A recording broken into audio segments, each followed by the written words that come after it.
Welcome, my name is Ignacio Lopez, and today I will talk to you about the PlayStation 5 supply deficit. First of all, let me talk to you about the gaming console market, which pretty much consists of an oligopoly formed by the three giants Nintendo, Sony, and Microsoft. This market presents many buyers and only a few sellers, all of whom put an homogeneous product up for sale. Lastly, as for the barriers to entry, the market requires a high investment of capital, a large change of production, huge marketing budgets, and last of all, but not least importantly, the loyalty from consumers who are very passionate about the console being the best in the market. Right, so let's now talk about the supply and demand in the PS5's market.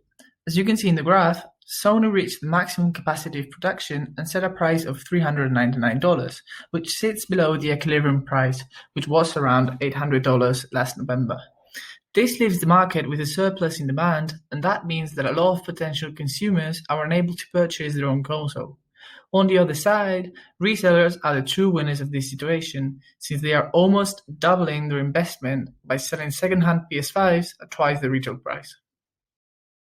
So, why is Sony not fixing the situation? Well, first of all, if they went for the obvious answer and raised the price of the product, it would affect badly the future of the company, since it would most certainly push consumers towards their competitors.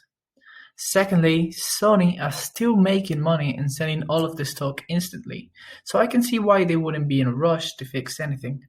Although, supply will eventually meet demand, even if it takes more time to do so. Finally, there is the element of hype that comes in how exclusive it has become to own a new PS5, which definitely benefits the brand. But what are the reasons for Sony not to produce as much as they want to? Part of the problem stems from a greater demand for electronics during the pandemic. The first wave of demand came from people needing equipment for remote work or learning, but by last fall that demand shifted towards home entertainment. As well as that, Donald Trump's trade war with China as the former president of the USA has also been cited as a cause for chip shortages. A lot of manufacturing is done in mainland China, and last year the Trump administration placed restrictions on the country's biggest chip manufacturer, preventing the company from running at full capacity. Altogether, those factors are combining to make the worldwide chip shortage we're experiencing. However, not everyone is affected, since some companies had already stockpiled essential chips ahead of the sanctions. This is probably something that Sony should have done to prevent this situation. To avoid this in the future, Sony could raise prices, although as discussed before, it may not be the right decision long term.